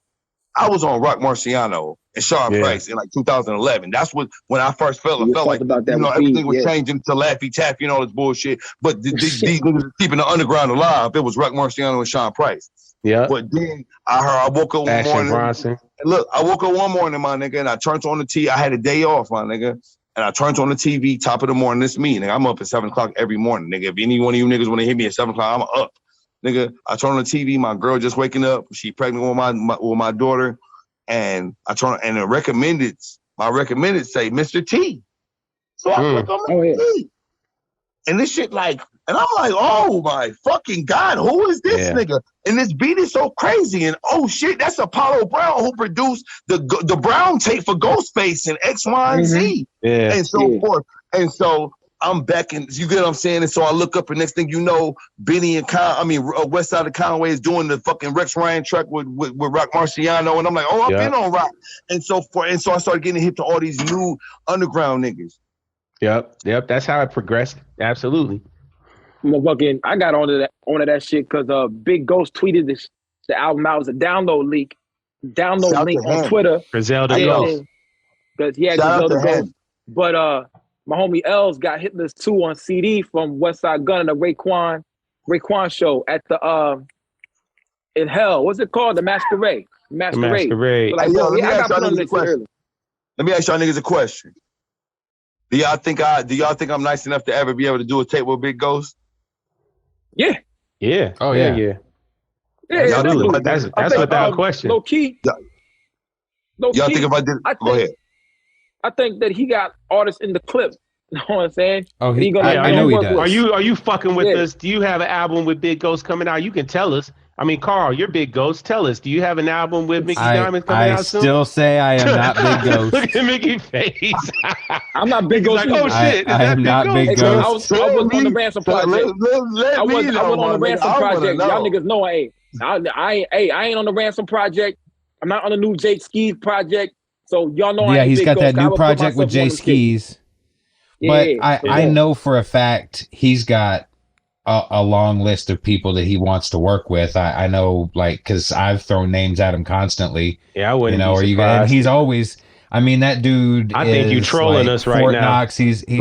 No, I'm serious. Like he won't give anything. I think he's that dude trolling is super us. secretive. I think there's gonna be a Mickey Diamond Big Ghost album coming in the next 6 months. You just fucking with us. I wish you fucking with us right now. Hey, look. He gonna listen to this too. I'm about to start. I want to start a GoFundMe so I can get a Mickey Diamond Big Ghost project going. Let's make that happen. Oh man, Big Ghost. If you watch, Big Ghost. If you're watching this, look. Karl's right here. He here. Karl. It's not me. Come fuck with the masked man, bro. Niggas ain't giving it up like how I give it up, bro. Come on, man. Blind Swordsman, bro. Act like you know something, man. Tell the nigga Big Ghost. The Blind Swordsman, yo.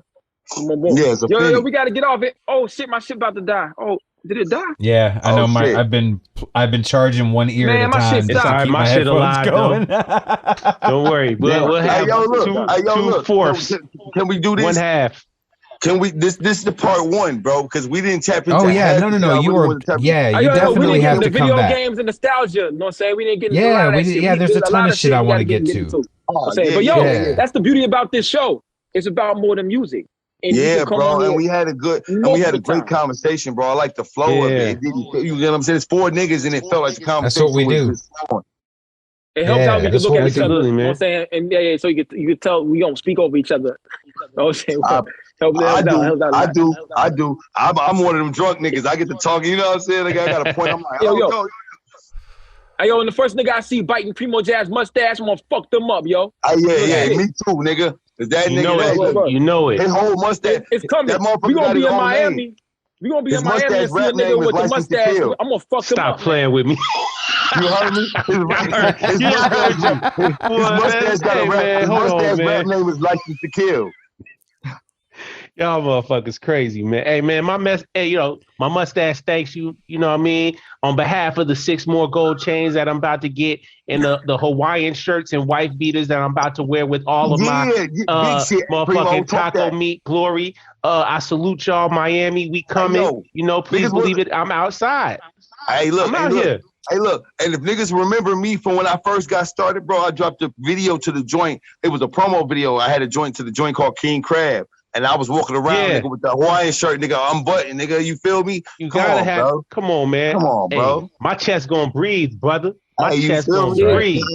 Come to Miami Come on, come to Miami. May 28th. Yeah, we gonna party in Miami. May 28th. Oh fuck, Memorial Day. God damn. Oh man, I don't know if I want to be there. Hey, look, you niggas send me the date, bro. You niggas send me the date. I'm gonna make sure me and Mondo both pop up there on my word, nigga. That just same day, nigga. We gonna both be there together. The 2 masks in the same place. That's my brother. Man. Listen, that's my nigga. Look, we've been talking about a tape for a minute, bro. Y'all gotta do one.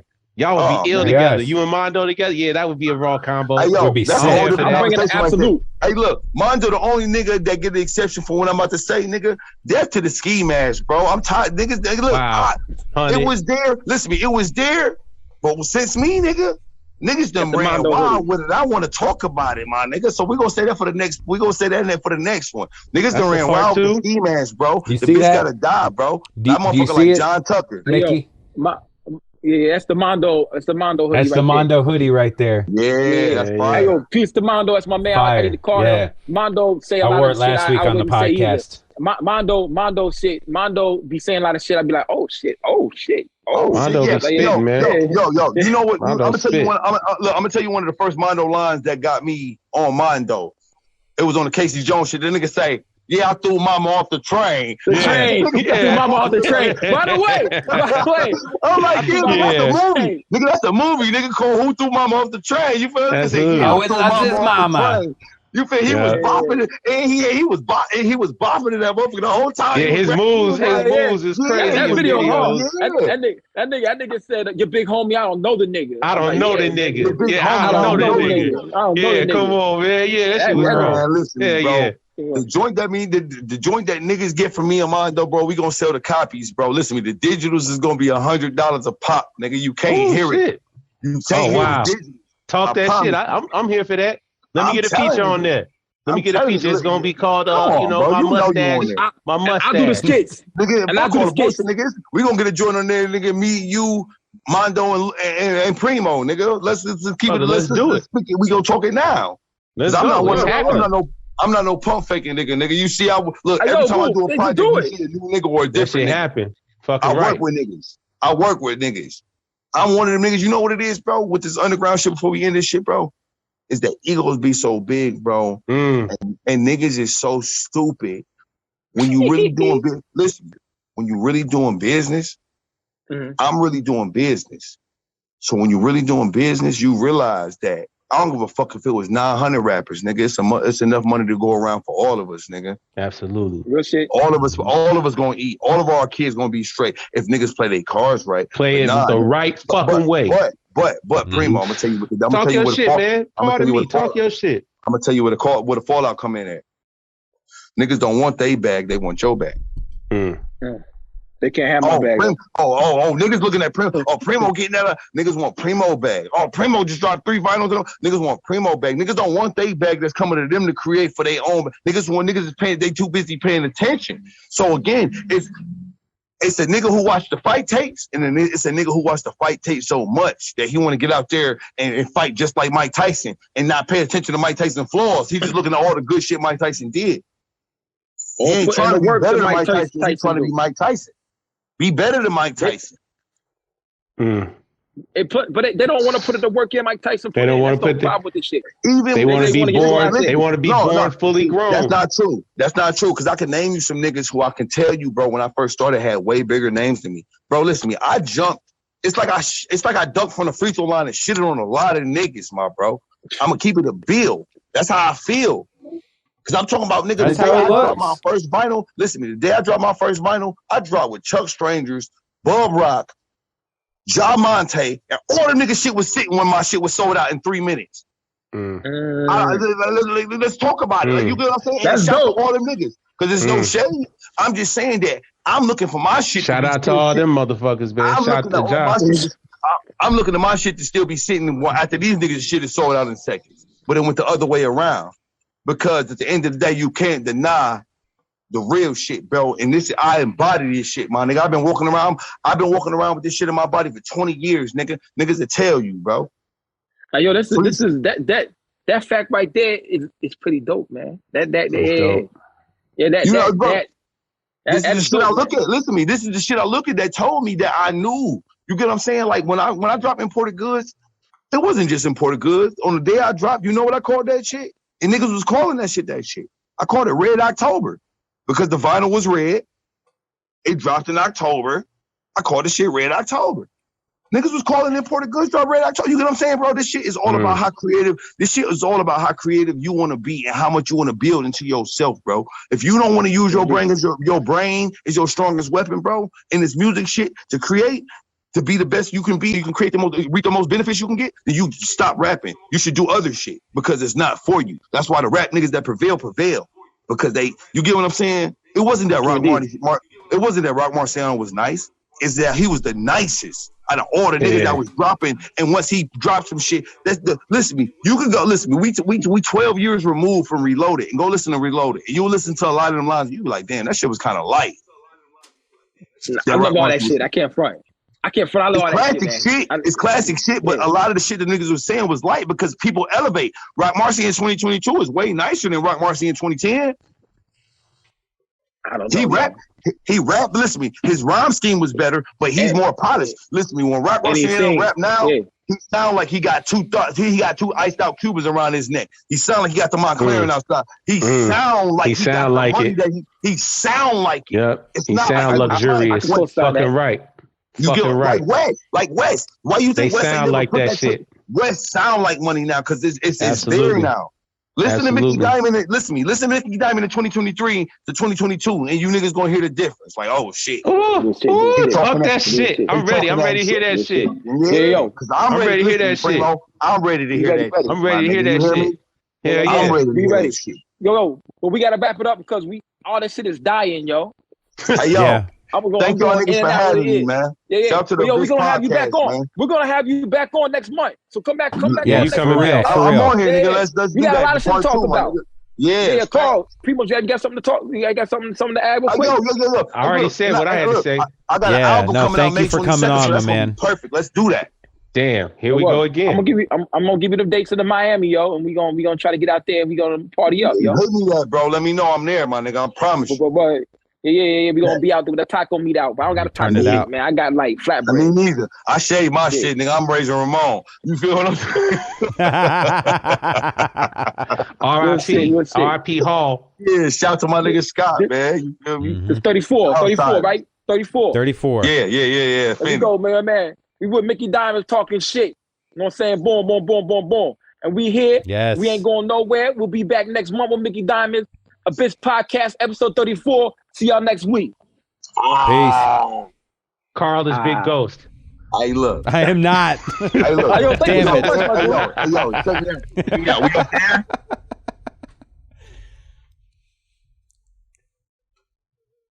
Hey, everybody. Please remember, go to our Patreon.